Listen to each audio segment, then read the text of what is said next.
Hi folks, it's Jennifer Eakins with 4for4 Fantasy Football, and I'm here to chat a little bit about the biggest risers and fallers over the last couple weeks in Underdog best ball drafts. Before I start though, I do want to make sure you guys are liking and subscribing to the 4for4 YouTube channel.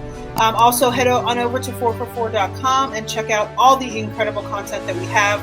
Not only on Underdog, other best ball sites, we have redraft, we have ADP, we have betting, we have everything, you name it, tools, rankings, content. So head on over to 4for4.com and check that out. Also, all the ADP that I do talk about today is courtesy of the 4for4 Underdog ADP tool, which is also found on our site. Let's get into it.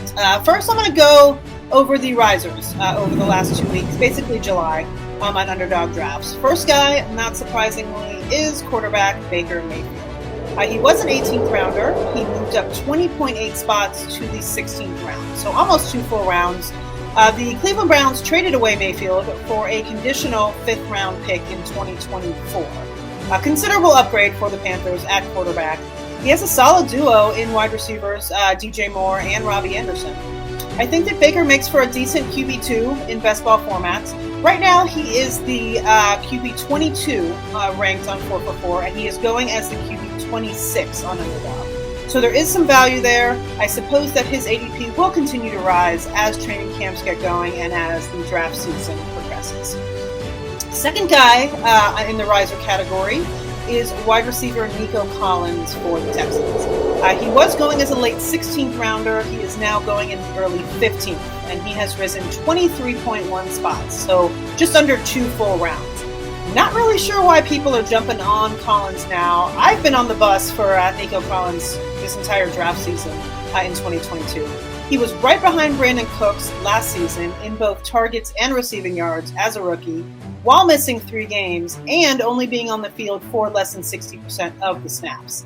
Now, Davis Miles, the quarterback, is still unproven, but for Nico Collins' price tag, which is wide receiver 74, he could be a really sneaky wide receiver 3-4 for the price of a fantasy wide receiver 6. Third guy in this category is Chiefs running back Ronald Jones. He was a late 11th. He's now an early 11th. So he's risen just 7.2 draft spots over the last 2 weeks. Another year, another team, and another beat writer hype that strikes again with Rojo. The Athletic's Nate Taylor suggested that he could be a legitimate candidate to steal that backfield, that lead back role from Clyde Edwards-Helaire if he does have a good training camp. Drafters are buying in, and listen, he'd be a steal in the 11th round if he is able to win that job in a high-scoring offense such as the Chiefs. Right now, he's going as RB39. So, even if he doesn't win that role, standalone-wise, still at RB39, I think he's a great value. And even if he continues to drop, it's even better, right? Last guy we have is quarterback Trey Lance for the San Francisco 49ers. He was an 8th rounder. He is now up to a mid-7th, so he has risen 7.1 spots. There were some rumors of arm fatigue that surfaced that were quickly refuted by 49ers staff, and Lance has moved up to the quarterback 9 spot, which is pretty pricey considering that there is still risk. Jimmy Garoppolo is still there, and you never know what's going to happen within a Kyle Shanahan offense. But drafters are on board with Lance in year 2, it appears. If he does start, at least 15 games, he could end up in the top 10 spot in fantasy points. So, if you believe in Lance, go for it. I think he's getting a little pricey for my personal preference. Let's move on to the fallers. These are guys whose ADPs have taken some sort of a drop in July over the last 2 weeks. First guy is rookie wide receiver David Bell for the Cleveland Browns. He was a late 15th rounder. He's now dropped 17.7 draft spots down to the 17th round. The rookie slide is not definitely, but I would believe it's more about the Browns quarterback situation than actually anything Bell did himself. It's kind of difficult to see Jacoby Brissett supporting anything more than Amari Cooper and maybe David Njoku in that offense. So I think David Bell is really nothing more than a late round stab in best ball at this point. Second faller we're going to talk about is Cameron Brate, tight end for the Tampa Bay Bucks.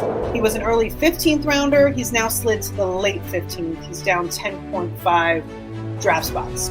When news broke of Rob Gronkowski's retirement, drafters basically clamored for his perceived replacement.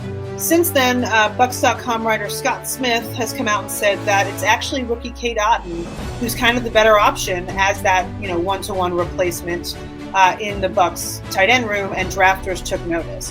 Brate is now dropped to tight end 23. For me personally, I'm avoiding all Bucks tight ends unless Rob Gronkowski walks back through that door. Third guy in the faller category is rookie running back Ken Walker. He was an 8th rounder. He's now slipped down to the 9th. He has fallen 9.7 spots. The Seattle backfield is one of the more polarizing rooms in the NFL this season. I mean, you're looking at a perennial run first, run heavy, run often offense. To me, all running backs in that offense are in play and always should be in play. I'm not sure why Walker has fallen over the last 2 weeks, but I would buy the dip. If Rashad Penny misses time, which he tends to do, Walker could be a league winner as the RB32. Last guy we'll talk about today is quarterback Ryan Tannehill of the Titans. He was a 15th rounder. He's now slid 6.9 spots down to the 16th round.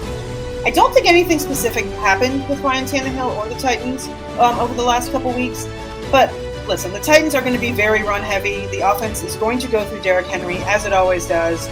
Tannehill is now leaving the board as quarterback 24. We at 4for4 have him ranked as QB 19, so there is some value there if you believe in that offense.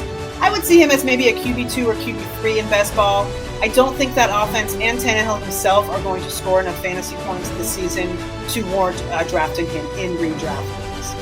That's it for today. Thanks for tuning in. Once again, make sure that you subscribe to the 4for4 YouTube channel. There are a ton of videos and podcasts and all kinds of stuff. Head on over to 4for4.com and see everything that we have to offer. Have a wonderful day.